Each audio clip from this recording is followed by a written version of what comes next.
En este momento, el Kremlin está perdiendo el control sobre sus territorios. Ucrania ha demostrado su poderío militar. Las nuevas armas golpean directamente en el corazón de Rusia. El increíble desarrollo de los armeros ucranianos ha sorprendido a todo el mundo. Nadie en la Federación Rusa está ya a salvo. Pánico en el Kremlin. Finlandia está concentrando tropas en la frontera con Rusia. 15.000 soldados de la OTAN están en la puerta de Putin. Finlandia apuesta todo. Putin está perdiendo el control sobre el norte. En ese momento, las tropas occidentales actuaron. La verdad, desde el frente. El mito de Putin se derrumba bajo los golpes de las Fuerzas Armadas de Ucrania. Los ucranianos derrotan al enemigo. Kupiansk resiste. Rusia está perdiendo gente y puestos de trabajo. Ucrania está cerrando la trampa allí. Los rusos estarán rodeados. Hay pánico en el Kremlin. Los aliados suben la apuesta. Europa intensifica el golpe contra el Kremlin. Países Bajos arma a Ucrania con Tomahawks. Putin está furioso. Hecho en Ucrania. La nueva tecnología militar ucraniana es una sorpresa mortal para Rusia. Ucrania lanza una revolución armamentística. El Kremlin está horrorizado. Las Fuerzas Armadas de Ucrania alcanzan un nuevo nivel de poder. Nuestro Shahed ya está en el cielo de Rusia. La aterradora verdad sobre el ejército ruso ha salido a la luz y ha sorprendido al mundo entero. La movilización de Putin destruye todo a su paso. Todo esto a continuación en nuestro programa. Punto caliente, pesadilla de largo alcance para el Kremlin. Ucrania lanza ataques precisos contra Arefia todos los días. Rusia ya no sabe dónde es seguro. Las explosiones retumban incluso en lugares donde antes no llegaban. Les mostraremos exactamente con qué se desmoronan los sueños imperiales de Putin. El ejército ruso está en shock y los pajaritos militares ucranianos ahora están en todas partes. Distancias de cientos e incluso miles de kilómetros no son un obstáculo para el armamento ucraniano. Las refinerías de petróleo rusas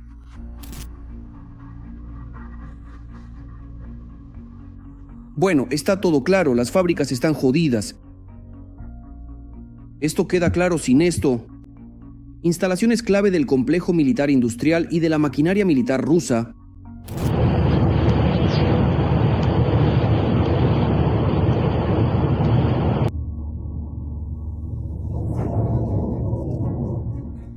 Recientemente, en respuesta al continuo bombardeo de infraestructura civil en Ucrania, las Fuerzas Armadas ucranianas también han comenzado a atacar infraestructura crítica en Rusia.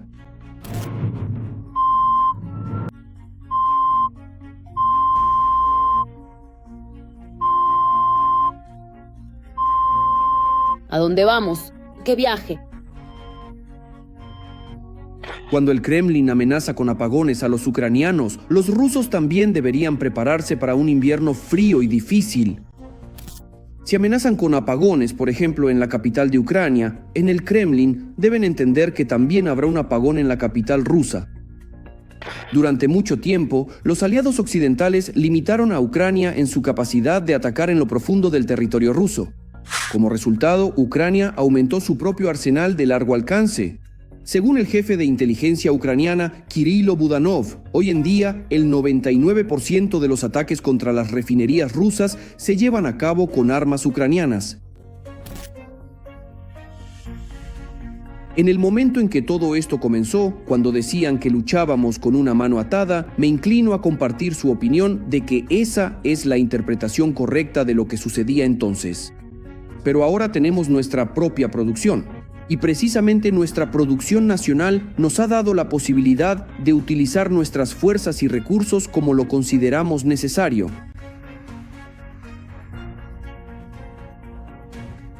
En el Kremlin solo entienden el lenguaje de la fuerza. El mejor argumento en cualquier acuerdo con Moscú es un ejército ucraniano poderoso y una industria de defensa fuerte, en particular la producción propia de drones y misiles de largo alcance, con los que Ucrania ataca regularmente objetivos en la Federación Rusa, ubicados a miles de kilómetros o más de la línea del frente. Para poner esta guerra en una situación de estancamiento, para cambiarla, hay que aprender no solo a repeler los ataques del enemigo en el frente, sino también a suprimir su logística y su aviación. Por eso fue necesario, y ya ni siquiera hablo de la necesidad de atacar las empresas del complejo militar industrial. El sistema energético de Rusia. Esto es Belgorod. Aquí, en resumen, es una mierda. Aquí no hay luz en ningún lado de Belgorod. Si para los ataques a las refinerías rusas se utilizan los drones más simples de fabricar, para los objetivos del complejo militar industrial son más adecuados los drones a reacción como Polyanity, Peklo y Bars. Las características técnicas no se divulgan. Los expertos suponen que el alcance de estos drones a reacción es de entre 500 y 700 kilómetros. La principal ventaja es su bajo costo en comparación con sus competidores de ala fija. Dos lugares así. Dos ciudades como Moscú y Leningrado, que están más protegidas por los sistemas de defensa antiaérea de la Federación Rusa, podrían empezar a recibir ataques cada noche. El VAR podrá llegar, y considero que esto debe ocurrir de manera sistemática. Como postre para los ocupantes están preparados los misiles ucranianos de largo alcance. Los largos Neptuno y Flamingo, con un alcance de 1.000 y 3.000 kilómetros respectivamente. El pájaro rosa ucraniano, además de su enorme alcance, impresiona por el peso de su cabeza de combate, de aproximadamente 1.000 kilogramos. Normalmente la cabeza de combate de un misil de crucero moderno es de 450, pero como máximo 500 kilogramos. Por regla general, casi todos los misiles tienen 450 kilogramos. ¿Qué aporta una cabeza de combate que pesa 1 tonelada? Al impactar en un objetivo, por ejemplo, en una instalación industrial, 2 misiles de este tipo dejan fuera de servicio una instalación así por completo, al menos durante un año. Es decir, allí habrá un solo cráter de unos 20 metros de diámetro. Los terroristas rusos que bombardean ciudades ucranianas deben entender que habrá una respuesta simétrica, sin falta. Finlandia desafía al Kremlin. 15.000 soldados ya están en la frontera con Rusia. Moscú tiembla, en Karelia están formando milicias populares. El miedo ha invadido incluso las zonas más remotas. Finlandia demuestra su fuerza y lo deja claro. Estamos listos. En el aire se percibe el inicio de una nueva era y Rusia no tiene cabida en ella. Todos los detalles se dieron en el reportaje. Actúa de manera preventiva. Finlandia despliega 15.000 militares en la frontera con Rusia. Los finlandeses se preparan para la mayor serie de ejercicios militares de este año. En ellos participarán reclutas, reservistas, militares profesionales, así como unidades de países aliados, Suecia y el Reino Unido. Según informaron las fuerzas terrestres del país, el objetivo de las maniobras es comprobar la preparación del ejército para la defensa nacional y fortalecer la cooperación con los aliados.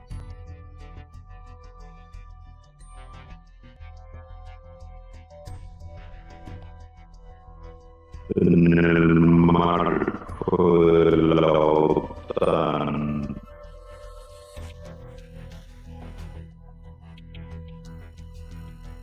Se trata de Petrozavodsk, Kandalaksha y otras localidades. Puntos en el territorio de la Federación Rusa que evidencian el traslado de unidades del ejército ruso directamente cerca de las fronteras con Finlandia. Uno de los episodios más importantes será el ejercicio en Olivolei-Centre, que se llevará a cabo en el sur de Finlandia del 27 de noviembre al 4 de diciembre. En él participarán alrededor de 7.000 personas. La Federación Rusa ha dejado claro constantemente a Finlandia que se cierne sobre este país y además se ejercía de manera constante un elemento de presión político-militar sobre Finlandia con el objetivo, por supuesto, de mantener el llamado estatus neutral.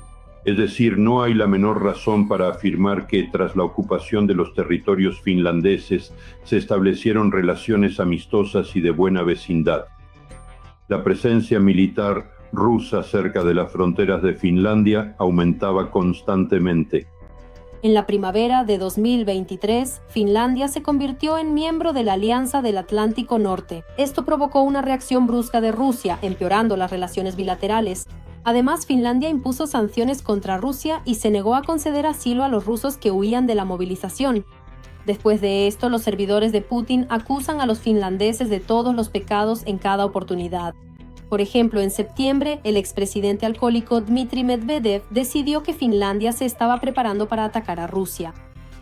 Tras unirse a la OTAN bajo el pretexto de medidas defensivas, Helsinki sigue una línea de confrontación preparándose para la guerra con Rusia, al parecer preparando una base para atacarnos.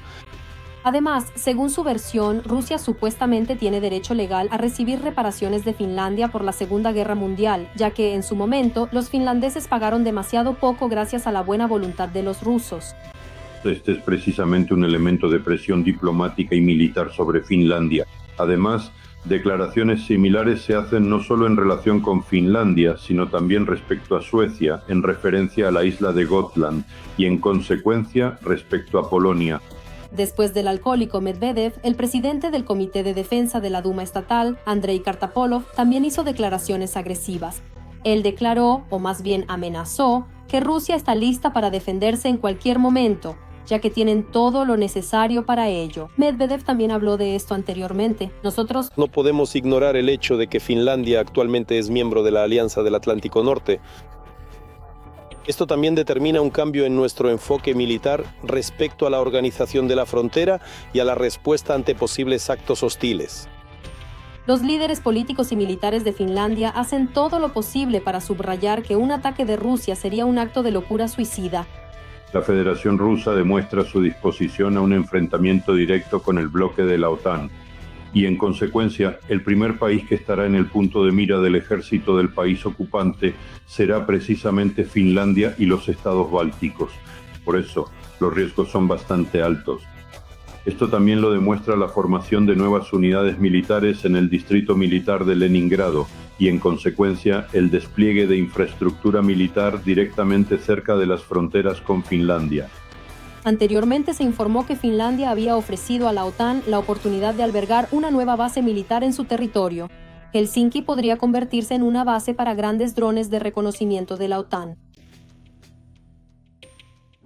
Otra de las mentiras de Putin se ha desmoronado. Kupiansk merece la pena. Los defensores ucranianos mantienen sus posiciones y derrotan al enemigo en los accesos.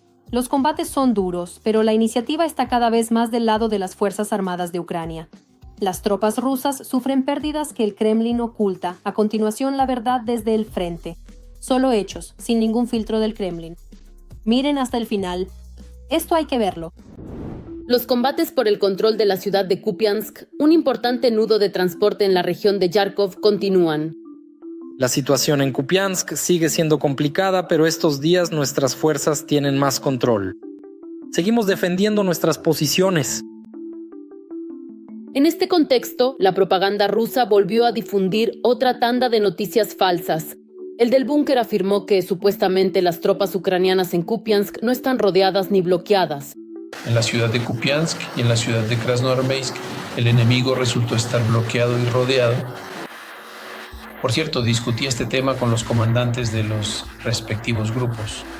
Ellos no se oponen, Andrei Ivanovich, no se oponen a permitir que representantes de los medios de comunicación, periodistas extranjeros y periodistas ucranianos entren en la zona de cerco del enemigo para que puedan entrar y ver con sus propios ojos lo que está ocurriendo allí y se convenzan sobre el estado actual y detallado en el que se encuentran las tropas ucranianas que están completamente rodeadas en este momento y para que el liderazgo político de Ucrania pueda tomar de manera informada y responsable las decisiones correspondientes y necesarias sobre el destino de todos y cada uno de sus ciudadanos y también de sus militares. Pero estas declaraciones no tienen nada que ver con la realidad. Esta es una vieja táctica del Kremlin, dolorosamente familiar. Chantaje mediático e intento de desmoralizar a la sociedad ucraniana. A día de hoy, considero que la situación está estabilizada y espero que nuestras fuerzas de seguridad y defensa puedan hacer todo lo posible para que Kupiansk no sea capturada por el enemigo. En realidad, esto no es un cerco, sino combates locales intensos. La dirección principal del ataque de los ocupantes no es Kupiansk en sí, sino Kupiansk-Glavny. En los planes de los ocupantes está la posibilidad de establecer el control sobre esta estación ferroviaria clave. Al 30 de octubre, las fuerzas ucranianas mantienen el control sobre la mayor parte de Kupiansk y los principales nudos de transporte. Los ocupantes rusos se han afianzado en pequeños grupos en la periferia norte de la ciudad y en la parte occidental, creando una cabeza de puente para nuevos intentos de avance. Es decir, intentan cambiar la táctica y la estrategia de las acciones de combate en condiciones de desarrollo urbano. Esto es radicalmente diferente de la táctica de los combates en Bakhmut hace 2 años y medio, cuando los ocupantes usaron una gran cantidad de vehículos blindados y, en consecuencia, la táctica de los llamados asaltos locales para establecer el control sobre ese asentamiento. La principal amenaza sigue siendo la dirección norte y los intentos del enemigo de abrirse paso hacia la carretera Yarkov-Kupiansk-Svatove. Esta ruta es vital para el suministro de las unidades ucranianas en la orilla oriental de Askara. Desde el sur y el este, las tropas rusas no logran acercarse a la ciudad. La principal vía de suministro para las Fuerzas Armadas de Ucrania sigue siendo a través de la estación de tren Kupiansk-Uzlovoy y el dique de tierra sobre el Oskol. La presa es atacada periódicamente por la aviación enemiga, pero sigue operativa y los puentes de pontones sirven como rutas alternativas. Es decir, el objetivo principal y la tarea estratégica de los ocupantes no es avanzar hacia el interior de la región de Yarkov, sino repetir el escenario del año 22, cuando el grupo de ocupantes de Izium era considerado uno de las más combativas y tenía como objetivo el cerco operativo de las unidades ucranianas precisamente en la zona de la aglomeración de Slaviansk-Kramatorsk. Ese es el objetivo principal. Es decir, la tarea estratégica de los ocupantes es establecer el control total sobre el territorio de la región de Donetsk. Pero el enemigo se topó con una defensa férrea de las Fuerzas Armadas de Ucrania. Los contraataques de las tropas ucranianas frenan el avance de los rusos. En este momento, las fuerzas de defensa de Ucrania están llevando a cabo operaciones de contrasabotaje con el objetivo de impedir que los ocupantes rusos penetren más allá en la zona urbana y logren tomar el control directo de Kupiansk nodal. Kupiansk no es simplemente otro punto en el mapa. Es un símbolo de resistencia, fortaleza y aguante militar. El ejército ruso intenta tomar la ciudad por desgaste, pero la defensa ucraniana resiste. Y por mucho que el Kremlin intente hacer pasar sus deseos por realidad, la verdad está del lado de quienes defienden su hogar. Y paso a paso expulsan al enemigo de la tierra ucraniana. En estos momentos el Kremlin está viviendo un infierno, Gerasimov está al borde del colapso, Putin está furioso y la soga alrededor del cuello del jefe del Estado Mayor se está apretando. Pokrovsk se ha convertido en una sentencia para el ejército ruso. Impactantes filtraciones desde el Kremlin. El sucesor ya está listo. ¿Cómo y por qué Putin está perdiendo el control sobre el ejército? Todos los detalles en el reportaje. La última pata de la silla de Valery Gerasimov se ha roto. El movimiento Atesh, citando datos de oficiales de uno de los grupos de tropas rusas, afirma que en el Kremlin están muy descontentos con el trabajo del general y, por decirlo suavemente, con sus informes poco verídicos desde el frente. Putin le dio a Gerasimov un plazo para tomar Pokrovsk a mediados de noviembre. Esta orden es la última oportunidad para el general de conservar su puesto. En el contexto de este ultimátum, se observa un fuerte aumento de los ataques suicidas en la dirección de Pokrovsk. El mando lanza enormes oleadas de personal en ataques suicidas para cumplir la orden a cualquier precio. Valery Gerasimov, una persona poco atractiva y sin carisma, es el hombre a quien Putin debe su primer mandato presidencial. Fue él quien, mientras en Moscú se preparaban para marcar las papeletas, dirigía las operaciones de combate por el pueblo de Komsomolskoye. Esa lucha, que duró 15 días, se convirtió en la clave y la última de la segunda campaña chechena de los rusos. Gerasimov le dio la victoria al candidato Putin, avanzando sobre los numerosos cadáveres de soldados del ejército ruso y de habitantes locales. A los habitantes se les permitió salir del pueblo, pero no se les dejó ir muy lejos. Se vieron obligados a permanecer varios días en las afueras del pueblo, pero en realidad cumplían el papel de escudo humano. En 2012 fue precisamente Gerasimov quien proporcionó a la dirigencia del país la fórmula de la guerra híbrida. En ese momento, él aseguraba que era necesario alejarse de las guerras clásicas y orientarse hacia la desestabilización local.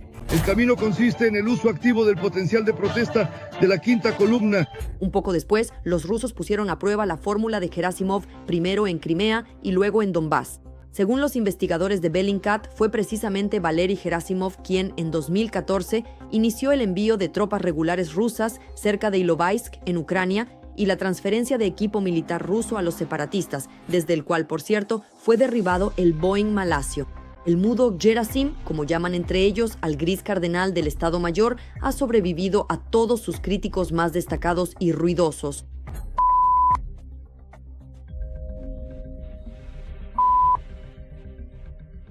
¡Que se los coman al diablo!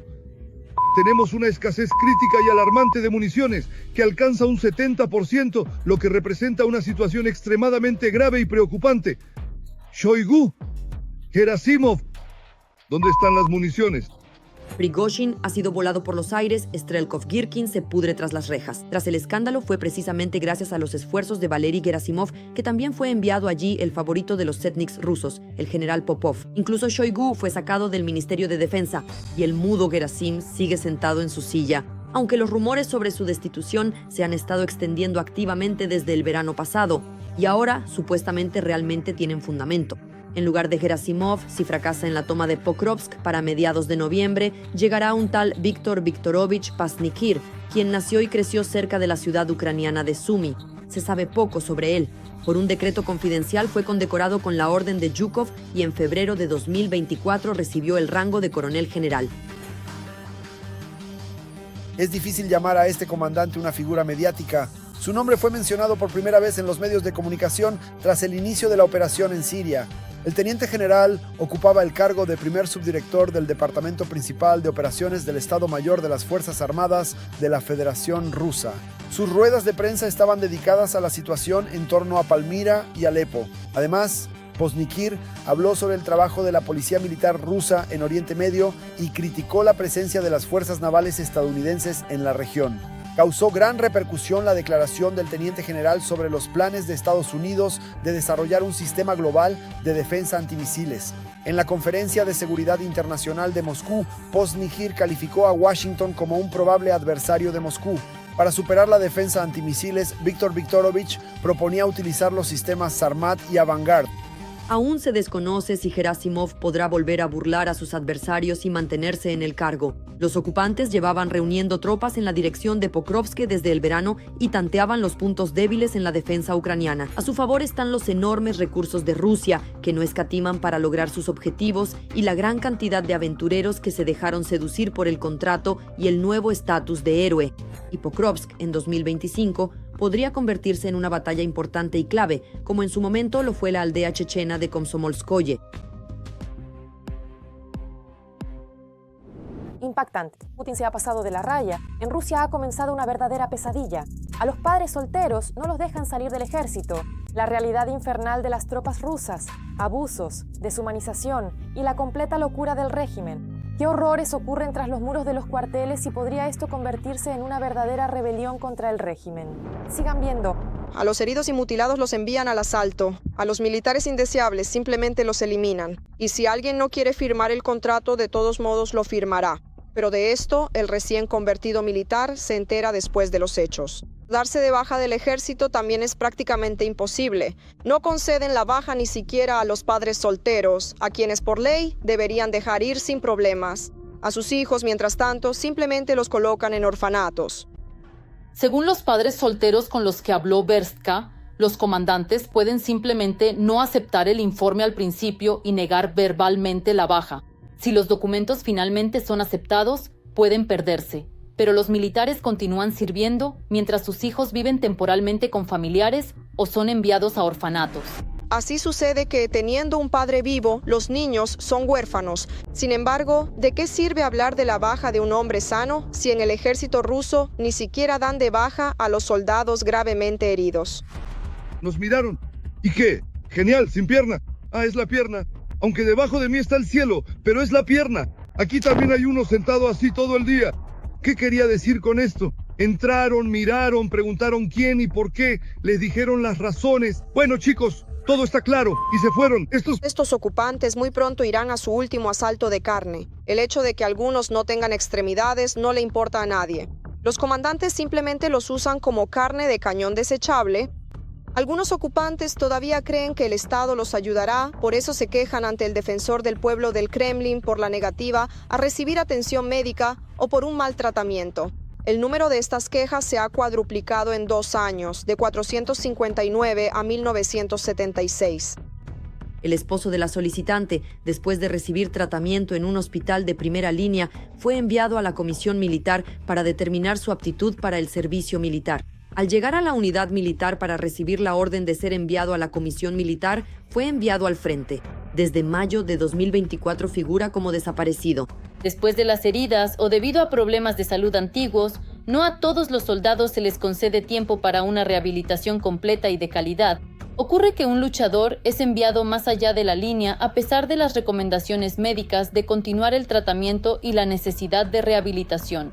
Como resultado, personal militar físicamente incapaz de realizar misiones de combate termina en el frente. Pero al menos estos fueron al frente por su propia voluntad. Y hay casos en los que hombres rusos se enteran a posteriori de que han cambiado de ocupación. Negro. Reclutaban tipógrafos negros y los convirtieron en traficantes de esclavos. Simplemente estamos participando en un comercio de esclavos al suministrar personas al frente. Todos, sin excepción, se ven afectados. Parálisis cerebral, enfermedad mental, amputación de extremidades. Todas estas trivialidades resultarán útiles en el ejército ruso. Las administraciones locales, por supuesto, lo saben todo e incluso fomentan y ayudan. En mi pueblo natal, que en Cherkasy, emborracharon a un chico de Siberia. Lo casaron con una mujer de edad avanzada y de conducta libre, de baja responsabilidad social. Lo enviaron al frente, allí murió y ahora ella reclama el pago como esposa, aunque él ni siquiera la había visto nunca en su vida. Los propios comandantes pueden ayudar a eliminar a ese soldado ruso. Los ocupantes se quejan de que a los soldados indeseables de la operación militar especial a menudo los envían a asaltos suicidas. Uno de esos roles durante el asalto entre los militares se llama faro. Al ocupante lo envían sin armas ni chaleco antibalas para descubrir las posiciones de fuego de las tropas ucranianas. Simplemente corres en una sola dirección, detrás de ti está el destacamento de bloqueo que no te deja regresar. Tu única oportunidad de sobrevivir es resultar herido y caer prisionero, como H. Los ocupantes admiten no solo la eliminación de sus semejantes por parte de los comandantes, sino también el asesinato de civiles. Un militar ruso contó cómo su comandante introdujo coordenadas incorrectas, lo que provocó un ataque de artillería sobre una aldea. Murieron muchas personas, incluidos niños. El soldado se enteró de lo sucedido solo después de que la administración de la llamada LNR se quejara ante el mando. En resumen, confundimos los objetivos. En fin, los de Grad y los de Uragán. Se asignaron a los mismos sectores. Ese, el que estaba de guardia, estaba en el puesto de mando. En resumen, simplemente los tomó y mezcló a los capitanes. ¿Y yo qué? ¿Me dan números para llamar al comandante del batallón? Entonces pregunta, ¿cómo se siente? Sí, está bien. Bueno, ya sabes, 12 hijos, dices, imbécil, y 9 mujeres.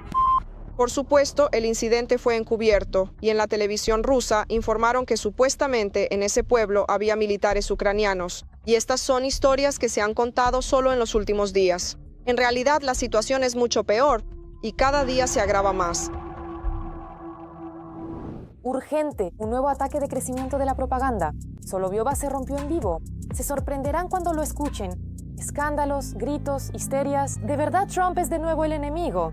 ¿Qué está pasando en los estudios de los propagandistas rusos? Vean todos los detalles. Esta semana en Rusia ocurrió tanto absurdo que no se puede recopilar todo en un solo episodio. Personas a las que normalmente se llama políticos, periodistas y sacerdotes siguen demostrando una locura sin precedentes en directo y en las redes sociales. Por ejemplo, un patriota ruso, Z, que hasta ayer agitaba la bandera con alegría y aseguraba que todo el mundo nos respeta en silencio, de repente cayó en la desesperación. La razón de esto es la cruda realidad. Resultó que, citando textualmente, nadie quiere a Rusia. Kazajistán ya está comenzando a pasar gradualmente a armamento estadounidense, adoptando cada vez más este tipo de equipamiento militar. Y además,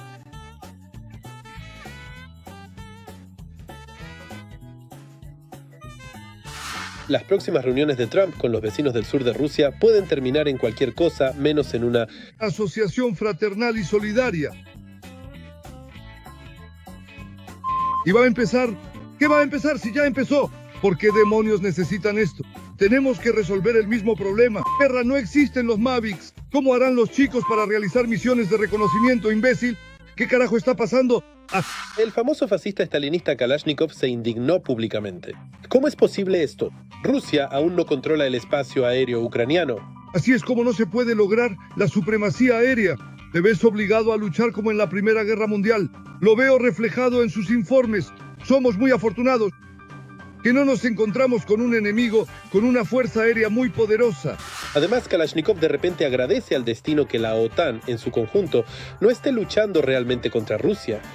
No habríamos tenido ni siquiera éxitos tan limitados, ni habríamos logrado avances significativos si nos hubiéramos topado, en algún momento, con las fuerzas que tienen aviación moderna, con tecnología avanzada y capacidades impresionantes. Por cierto, los europeos también lo tienen, y de hecho, Hace unos días apareció en Rusia una explicación brillantemente simple al misterio de miles de personas desaparecidas. Resulta que todo es cuestión de aritmética simple. Si una persona no está oficialmente reconocida como muerta, no hay que pagarle ninguna compensación, ni subsidio, ni nada. Los desaparecidos en combate son uno de los temas más dolorosos en el ejército. Y la gente, las familias, madres, esposas, sí, es decir, hijas, hijos y demás. ¿Dónde están? ¿Cómo están? Al menos denme algo para poder enterrar. Y esta incertidumbre es la más dura. Al sistema en realidad no le importa. Cuantos más desaparecidos y no muertos haya, menos pagos se hacen.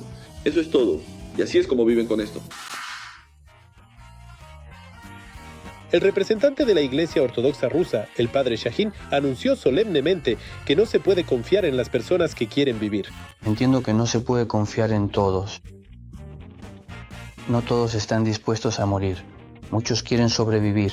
Y esas personas que quieren sobrevivir pueden ser muy peligrosas porque pueden traicionar a todos. Mientras tanto, llegan noticias inspiradoras desde Donetsk, temporalmente ocupado. Los habitantes locales están adoptando cada vez más activamente tecnologías innovadoras de supervivencia. Ahora la lluvia no es solo un fenómeno meteorológico, sino un recurso estratégico.